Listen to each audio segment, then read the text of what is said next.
Here's a quick look into today's episode. If I could do it like a private like me that's barely been in like not even 3 years yet, like anybody. Don't doubt yourself when you're trying to do it. I went through that a lot. To be a part of a team that everyone's working really hard. There's no one like slacking off. That's what I'm really excited for about the military in general. Is I love when people like call me and they're like, "Hey, I was successful because of you. You helped me. You didn't believe it. Like no one else believed in me. You did." Those 4 or 5 seconds that first aren't quick at the time. You'll never know what it's like to be selfless until you live your life for others. You forget the majority of the super stressful times and you just remember like the funny moments, the positive moments, like the things that made you think I want to go do this in the military and how they kind of come to fruition. That's the stuff that you remember. There's so many different books and podcasts when people talk about leadership, but what they're really talking about is influence and the ability to influence somebody to do what it is that needs to be done, and not necessarily what they want to do, but what needs to be done. Welcome to another episode of Teach Me to Fish, where our purpose is to help leaders better understand what drives people. In today's world, the core of recruiting and retaining talent revolves around leadership, and not just average leadership, but motivated, values-based, inspirational leadership. Our purpose is to get a little bit better every day. Progress equals small victories and stacking habits. Habits like getting up early, working your butt off, learning something new, being positive, and surrounding yourself with phenomenal people. Today's episode, we're going to hear from a handful of people who recently chose to serve in the military and a couple who have been doing it for a few years. They'll talk about some of the things that they're not looking forward to and some of the disappointing things that they've experienced already. We'll also talk about what's on their mind when they think about serving long-term or doing something else. If you're a leader and you want to know what your people are thinking, just ask them. Ask better questions, actually care about what they have to say, actually care about what they think. And if you do care, they just might tell you. I hope you enjoyed today's conversation. I'm Ryan LeClaire. I'm graduating from Leilua High School here in Wahiawa, Hawaii. I'm going to be heading off to West Point in late June. What is there anything that you're not looking forward to? Yeah, I mean, the thing that I'm kind of not looking forward to is, the people that are at West Point or in the military that are kind of not as motivated. But, everyone has different reasons for being like that. But I think that like when you're surrounded by people like that, it's kind of like a disease. So like when they start being like, "Oh, West Point sucks. Like this is too much. Like, oh, blah, blah, blah."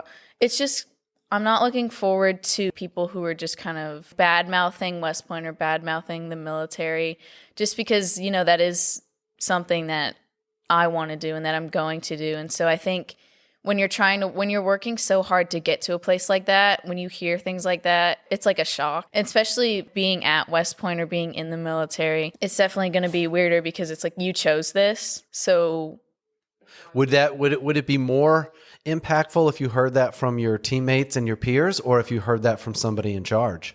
Negative effect. I think the one that would probably have the most negative effect is your teammates, because those are the people that you're working with. And so if you hear people that you're working with kind of, not being motivated and not, ready to give their all, it's frustrating. And then it also makes the whole process harder, because then you have to focus on like trying to get them back motivated. But then that's also something that you're going to have to go through. So, yeah. That's key for leaders to hear that if you have 10 folks that you're out there in charge of, and 2 or 3 of them are having a negative effect on the rest of the squad or the rest of the group, that can drain people. That can be like an infectious on people. So 1 or 2 negative attitudes and negative situations, right? It can wear people out. It does. It wears you down when your teammates are like, "Yeah, this isn't that important," or when somebody calls you a try hard, or when someone tells you, "Why are you working so hard? We all get paid the same amount of money. Why are you trying to get such a good score on the ACFT? Like, what does it matter? The passing score is this." It's draining, right? When you're surrounded by that kind of person, right? Yeah. You got any advice or any thoughts towards people that might be considering the service? I think if you're considering the service, I'd probably say just do it. It's definitely a really good community to be a part of. I grew up on Army bases. I grew up, practically everyone that I know is in the military in some way, shape, or form. So I think it's really just, it's like a magnet. It's really drawing really good people to it.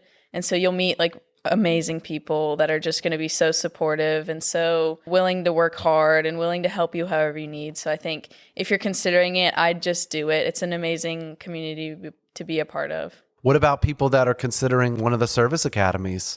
I think the biggest thing, if you're considering one of the service academies, is narrowing it down. I applied to 3 of them. I applied to Air Force, Navy, and West Point. But I'd say if you're planning to apply to one of them, apply to all of them, because you never know what's going to change in, a few months. So you never know how it's going to feel when you go visit. But I'd say if you're considering applying to a service academy, it's definitely a lot of work. So I'd start it as soon as you can. Don't doubt yourself when you're trying to do it, because I went through that a lot. There was parts where I thought I wasn't going to be qualified enough to be given an appointment. So I think that was the hardest part, like just, keeping yourself Believing going. in yourself. Yeah. Yeah. Tell the story about how you wanted to go to the Naval Academy. You wanted to go to the Navy. You were super interested in going to the Navy. You wanted to be a pilot. You didn't even ask for a nomination to go to West Point, and how God intervenes, and all of a sudden that nomination shows up at the door, and you say, I guess I'm applying to West Point now too, right? And here we are. Now that's where you end up going, right? Yeah. So going into my senior year, so the summer that we moved to Hawaii, I was really, really interested in the Naval Academy. I wanted to be a naval aviator. As I was applying for nominations, when I met with my plebe, she told me that I should apply to all 3, because the worst that happens is then I have to choose between all 3. But, if you don't get in, like if you only apply to one and you don't get into one, then you end up not going to any of them at all. Missed an opportunity. Yeah. So when I was doing my nominations, they asked me to list the academies in the order that I would attend, that I wanted to attend them. So then I listed them, and originally it was Navy, Air Force, West Point, Coast Guard, and then the Merchant Marine Academy. And then we started hearing back from nominations in January or late December, I think. And the first one that I got a nomination to the Naval Academy. And then from another senator, I think it was Representative Takuda, she gave me a nomination to Air Force as well as a nomination to West Point. And I didn't even ask for the West Point nomination. It just showed up. So I was originally only going to apply to the Naval Academy and the Air Force Academy. But when I got my West Point nomination, it was kind of like, well, now I got to apply to West Point because I have this nomination. So it'd be a waste if I didn't use it. And so I started that application process. It was the first one that I heard back from. And then I got the opportunity to go visit it. And, Uncle RJ, who's going to go be the commandant at West Point. So, I think it's just things fall into place when they're supposed to. And, I went to visit West Point and it just felt really good. The people there, I could see myself there. So it was, I think God was trying to tell me that this was where I was supposed to be. So I am Joshua Knight. I'm a Sergeant First Class in the United States Army. I'm currently at the University of Central Arkansas. I was kind of headed in the wrong direction. My dad was in the Army. He didn't talk about it. He was in Vietnam, did 6 years. He passed away, unfortunately, when I was really young, at the age of 14. I saw what kind of dad and father he was and how other people really adored him. I essentially followed in my father's footsteps. And then my mom kind of was like, hey, have you thought about the military? Because I was a hard-headed, I like to say a punk kid. I would say my father, by far, was my motivation. And then What if some of the most disappointing things about being in the Army? At a young, Private Knight would probably tell you broken promises, right? Hey, you're going to do this, you're going to do that. Like, hey, you're going to go to Ranger school. My biggest thing was it's not that I didn't want to go. It was we didn't have the funding, or you can't go because of this and that. And that was, that was 12, 13 years ago. But, just broken promises, leaders saying, hey, do as I say, not as I do, right? And not setting that example. And I promised myself that when I got to that level that I would never do that. Don't get me wrong, I'm not perfect, but I think most everybody that ever ran into me, at first it might be confrontational, or I might be trying to correct you or this and that, right? As a senior NCO. What about now being a senior NCO? You've been a platoon sergeant, and now you've seen behind the curtain on a lot of things now, and now you're at ROTC teaching future officers. What's the thing that you're telling them? Hey, this has been the most impactful on a negative way from leaders or things that leaders have done, that if you do this, it's going to change the way it's going to change the way people look at the Army forever in a negative way, which has such a huge impact on people. I say people first. I'm a firm believer in people first. Some people will say the mission. I say people, because if your people aren't taken care of, the mission isn't going to get accomplished. That's Josh Knight's outlook on it. That's my anecdotal, subjective way of looking at it. Like, if you don't take care of your people, they're not going to want to work for you. Now, I'm not saying coddle them, but take care of them, right? 100% take care of your people. And we say people first, but I don't always think people do that. And I constantly tell these future lieutenants, especially the MS4s, take care of your men and your women like they're your own kids, and they will follow you to the depths of hell. Set the example. Always set the example. Like, be lighthearted. Life's too serious to be taken serious all the time. Like, there's a time to play, and as long as you can get that role right, and it comes with experience, right? But ultimately, people first, and I think we don't do that all the time. The Army's going to keep rolling on. Where do you think leaders come up short the most when you say not all the time do we put people first? Where do you think leaders are coming up short? I think they still care. Honestly, I think if you care, then like that's half the battle. Like, just giving a shit, you know? Like, literally just caring. Like, that's all you got to do. And generally, like, you don't always have to agree. And I think us as the American people, right? Just because I don't agree with you doesn't mean I hate you, right? I'm a firm believer. I will never forget this. David Swick, First Sergeant Swick, told me this at an LPD when we were in Ukraine in 2014. He said, "Never will you know what it's like to be selfless until you put yourself or others before yourself. Then will you know what it's like to be selfless." And that really has taken over, those pivotal moments. Again, you never know, like, you might be having a bad day. And again, I'm definitely guilty of it, but you never know those 4 or 5 seconds with somebody in passing, whether it could be positive or negative for years. Right. And what I'm alluding to is those 4 or 5 seconds that First Sergeant Swick at the time, you'll never know what it's like to be selfless until you live your life for others. That like impacted me, and anyone in special operations or conventional will say that, right? Like, until you live your life for others. And if everybody's living their life for somebody else, you're always taken care of. That's how I look at it, right? Would I want to say this in front of my mom and dad? Yeah, I would, something positive and impactful like this. My name's Jesse Swinehart. Just graduated from college last year. Went to California Maritime Academy. Getting ready to start a career in the military. What would be one of the most disappointing things that could happen, while you were in the military, that you would run into, that you can kind of think of that would be disappointing or a red line for you? Yeah, I thought about this question really hard, actually, because I did run into this in college quite a bit. I met a lot of guys that were like, I just want a commission because I commission, and I don't really care where I go. I don't care what I do. I don't care who I influence. I just want to do my time and just get out. And I understand everyone has their own motivation for why they're doing what they're doing. But I met quite a few guys in the Navy ROTC program at Berkeley that their whole goal is just to make their resume look better for like a corporate job. And they said they didn't care about the people. And I'm a big people person, and that really rubbed me the wrong way. So going in, I'm just really hoping that I don't meet a bunch of people that are in charge of me that don't care about the people, because if you don't care about the people, then your machine's not going to work. It's kind of like if one screw's loose, then the whole thing might fall apart. I'm worried about having a command team that doesn't want to help me grow as a leader. I do have some friends that said that they're in some command teams in the Navy, and 1 or 2 in the Army that were like, yeah, my command doesn't care about me, and I really can't wait to leave. And I really just don't want to run into something like that, because I'd love to be able to serve for a long period of time, but something like that might take it out of me. So I'm just hoping I don't run anything like that. Do you have any concerns that people would judge you because of the color of your skin, and that because of that, like, you would be discriminated against to getting a certain job, getting an opportunity that other people that you thought you were deserving of that you didn't? Is that significantly on your mind?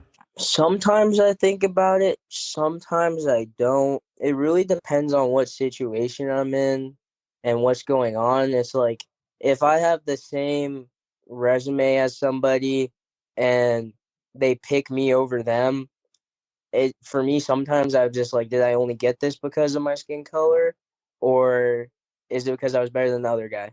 And that's like I think you talked to Trivia's about this, Lieutenant Colonel Caldwell about this a little bit, and he kind of talked about it. Also, it's kind of like also in the military, you don't see many people that look like myself or him or Colonel Neil. It kind of makes you think sometimes, like, did I really earn this? So I'm not really worried about being discriminated against. I'm worried about getting shortcuts because of how I look, Ah. especially with the political climate and stuff that's going on. That's the poli sci in me talking, but I saw it a lot in college, and it just kind of is like I want to earn it, you know. Vincent Torres. I'm 21 years old. I joined the Army July of 2021. What's been the most disappointing things that you've been through for the first couple of years that, oh, because you have such a great attitude and because you have a good, mindset and you're so driven, sometimes those things could seem minor and you're just like, yeah, fuck it, and you're able to look right past it. Whereas other people, those same things it's really hard on them. So what are some of those disappointing things after joining the Army that didn't meet your expectations? Definitely getting to 101st, going from like the atmosphere at RASP.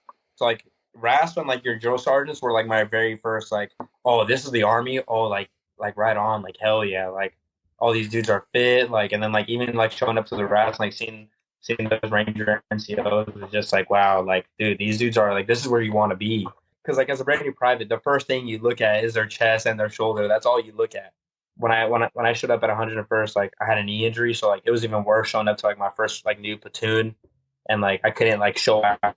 I have had good leadership and then and bad leadership. So before I joined, like before I got to my unit, I was like, oh, like I'm gonna have like really good leaders, like 'cause that's where you like that's what you're supposed to have. But, like sadly, like it doesn't happen that way. But when there was a private, like I had very high expectations and definitely like shot them down.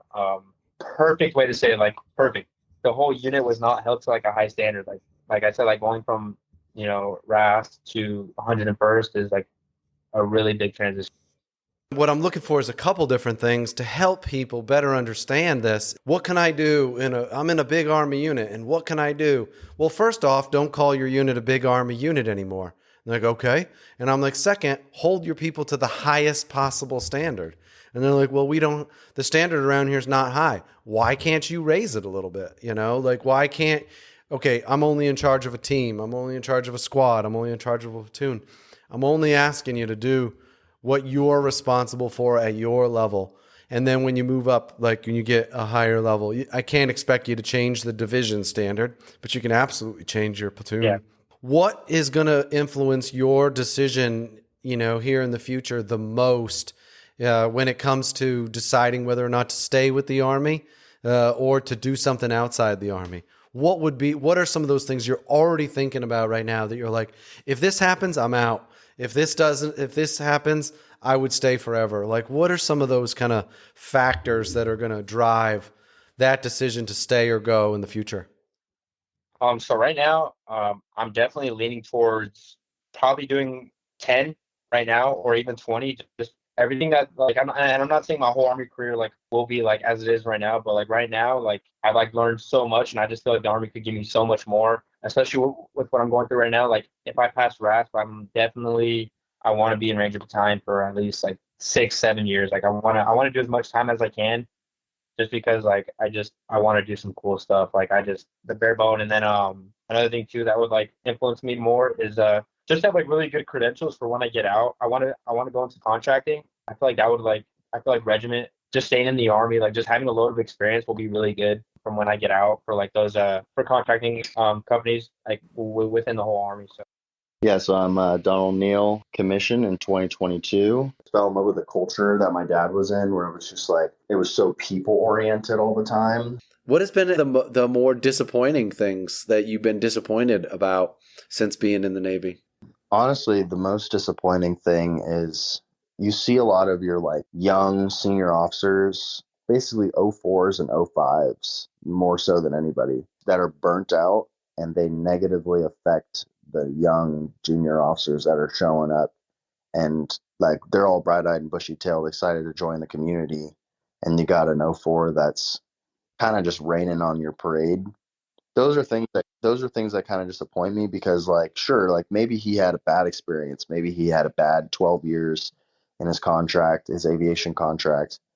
I get that, but like ruining the experience for somebody else, they have a completely clean slate. Yeah. You know, they could have an amazing experience, and you're sending them in there with a bad taste in their mouth, and they don't have anything to go off of other than just like what you're saying. What is some advice that you have for people that are either considering to join the military, the Navy, the Army? I think some of like my biggest advice to anybody, but especially to the enlisted side, if anybody's ever listening, and this is also on the officer side as well, but especially the enlisted side, is do your research. Don't just listen to what a recruiter says, and don't just listen to what like Joe Schmo that served 15 years ago said. Contrary to popular belief, I think that the Navy and the military in general is constantly changing. The military that my dad went into 24 years ago is completely different than the military that I'm going into today. Do excessive research and make sure that you really know what you're getting yourself into. And then once you've done that research, you'll realize this is a life that comes with a lot of sacrifice, and you have to be willing to do that. I think on the flip side, like senior leaders have to do a better job of like helping junior officers and junior enlisted figure out how to balance the sacrifices that they have to make towards their family and the sacrifices that they have to make towards their unit. They have to find a better balance for that, because usually one side is losing, either the family's losing or the unit is losing. At the end of the day, like the mission's got to get done. You sign an enlistment contract, you sign a document saying that you're commissioning into the military. Like that's a commitment to the mission that you have to carry out. So if you don't have that mindset of this could suck, but that doesn't mean that I just get to drag my feet 24/7. Like there's a lot of people relying on me. It's just like it's a constant selfless thing. You have to think about the guy on your left and your right, the division that you have, just as much as you have to think about your family, because that, like, I mean, the military is also your family. Like my friends that I've had since I went to plebe summer are just as close to me in a lot of ways as my sisters are. I sat in an admin office for about 8 months before I came up to Newport, and I heard probably 3 times a day, every single day, of some aviation enlisted guy that was going through school and was saying, yeah, well, this isn't really what I wanted to do. I wanted to be a SEAL. This isn't what I really wanted to do. I wanted to be EOD, but I didn't have like this score. I didn't have I didn't have this accomplishment. So I didn't get that opportunity. So now, but I signed the contract. So now I'm in aviation, and it's not really what I want to do. I'm Second Lieutenant Keck. I'm a recent graduate of Texas A&M University. This question's tough, and I haven't figured out exactly how to kind of ask it. What would be something that would be disappointing, or what would be something that you are not looking forward to when you get out there, or something that's kind of on your mind? I think getting out there to my unit and not doing my job. We had a guy who's lieutenant colonel in Korea. He came down to Bullock to talk to us, and he was like, well, in Korea, I can promise you'll be doing your job every day. Your mission is every day you're doing the mission. And then he looks at my calf patch, because it's hard to miss. It's huge. And he's like, well, I can't really say that for Fort Cavazos. You guys are going to be doing, I think it was like Red Force tasking. So you're going to be like sweeping the motor pool. Like your Joes, your humaners are going to be tasked out doing whatever the unit needs to do, because they don't have a job to do in garrison in Texas. That would be disappointing, not only for me not to do my own job, but the dudes and ladies that are under me to not be able to do their job, because that's how the bad attitudes start. Like, oh, I'm here in Poland.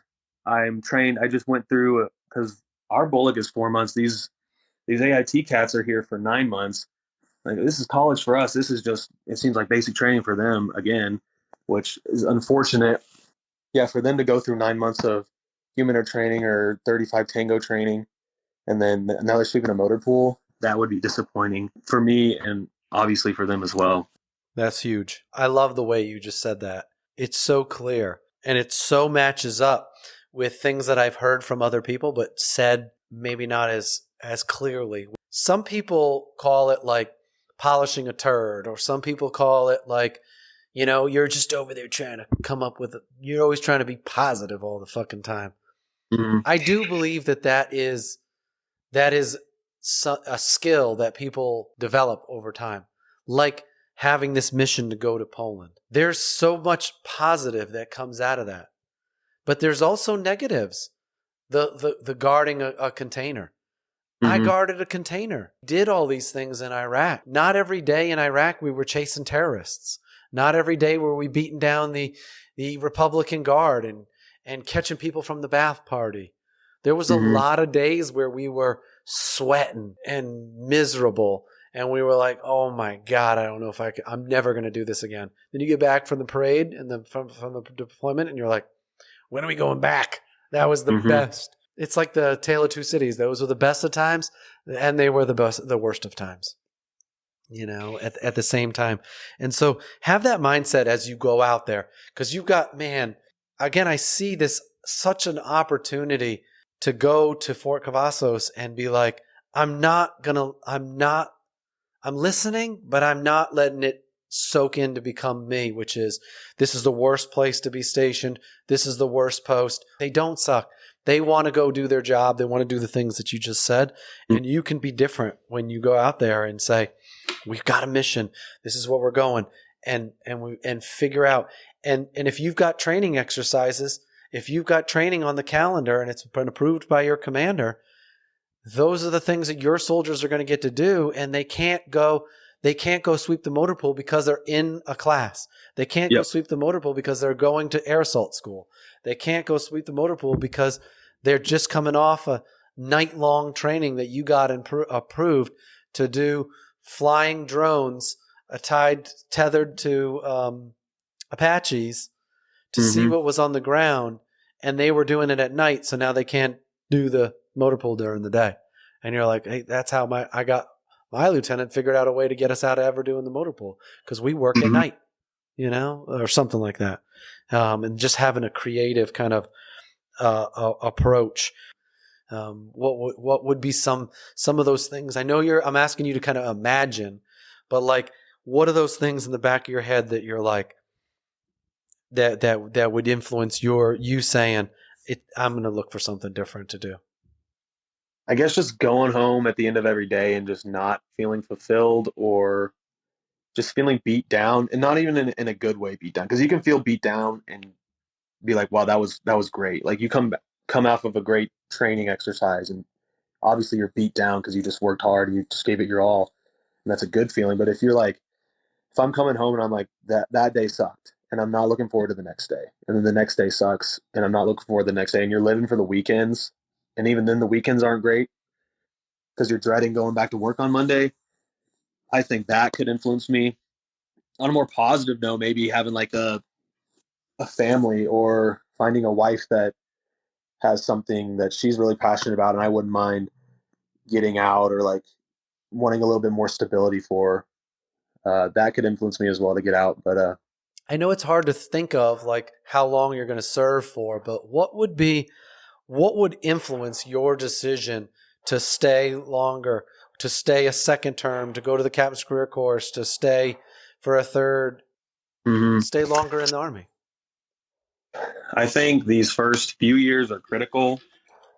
Getting a good commander off the bat that makes me want to be like him or her. So having a good leader straight off the bat, right out of Bullock, who enables me and empowers me and also like molds me into a better leader myself, so that I won't want anyone to miss out on that opportunity to be led by someone like them, and then again someone like me. So if I can get someone that I look up to, more than just a sense of like I want to be like them, but that like actually hands me the tools to be that leader and then develops me to be that leader, then I don't see why I would want to get out. They call that like the battalion commander effect, and that if the battalion commander is an inspirational leader, that 80% of those officers are going to serve long term. The number is staggering. And if you have a poor battalion commander, that number drops to 30%. It is the biggest influence in officers serving long term. So if you can imagine and apply that again now as a lieutenant to all your soldiers, if the first officer that they have in their military career is you, and it's an inspirational leader that gives them the tools, that molds them into being a better leader, that gives them opportunities, they're going to be like, for the rest of the military career, they're going to compare every officer to you. Mm-hmm. And they're going to say, okay, this one sucks, but the next one might be just like Keck. Exactly. And what I would tell you, though, is that if your first one sucks, trust me. I'm Clay Cashman, go to University of South Alabama. This is a tougher question, and I haven't really figured out exactly how to phrase it, but it's like, is there something that you are not looking forward to, or something that could happen, or you're skeptical, will this happen in my time in the Army? And if it does, it's going to be really disappointing. Is there anything that fits into that area? So yeah, I saw that question. It took me a little bit to think about it, but I think what would be a challenge, or I guess like an experience that I'm not quite looking forward to, is balancing my Army life and my family life. Because I'm newly engaged, and finding that balance, it's probably going to be difficult. I know that my fiance and I can get through it. Honestly, I feel like she's more excited than I am. But yeah, that is something that, I try and, talk to my dad about and see, how he went through it. Does your fiance go to school with you? She actually graduated 2 years before me. Okay. So she's working right now. She's an archaeologist. Me and Christy have been married for 25 years now, right? And I'm sure your dad and your mom have been married as long as you've been alive. The greatest thing you can do, from my opinion, is support her from the get-go on the things that she loves doing and the things that she loves in life and her profession and whatever that might be going forward from the get-go. Don't say 20 years from now, 25 years from now, we'll come back and then it'll be your turn to do your thing. Matt LeClaire would tell you from the beginning, if you want her to support you with the military, you're going to have to do twice as much support on the other way. That could be hard as an archaeologist, wherever depending on where you get stationed. But what are the things that can kind of allow her to be fired up and excited? So when you say, hey, I'm going to be a little bit late tonight, I'm not coming home till, instead of being home at 5, I'm not going to be home till like 7:30 because we got this thing. And she's like, obviously you forgot. I have this thing happening tonight with the girls. We're going out on this big hike. We're doing this thing. We're going to pick out these rocks. I'm not going to be home till 2100 anyway. And you're like, oh, shit, there you go. Remember when LeClaire said, pay more attention to what she's got going on in her life, because you're going to mess shit up and you're going to think it's all about you. And the more you can start from the beginning so that they'll never say, she had to take a second, back seat to you and your career for 20 something years ever.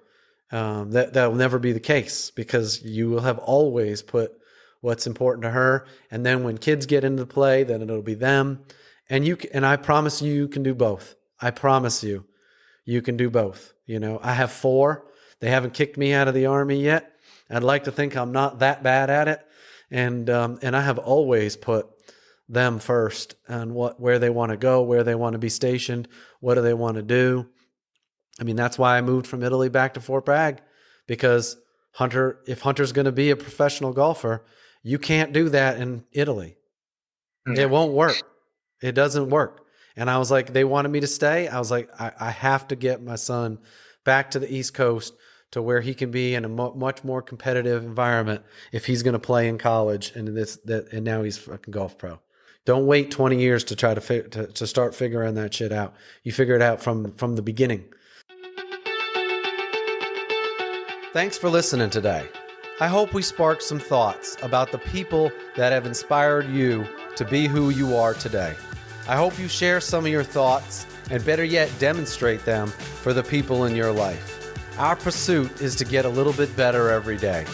progress equals small victories stacked on top of each other, building like compound interest.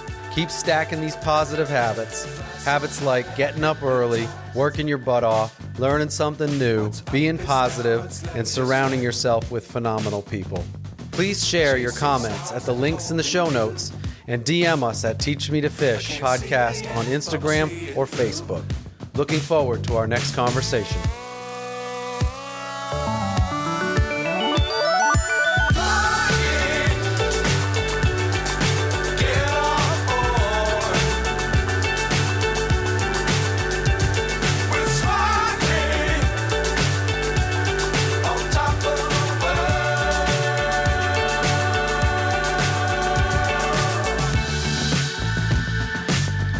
Times don't fly too high. Be sure to keep the ground in sight. Fly forever if you keep it tight. Love the world, but keep the sky on your mind.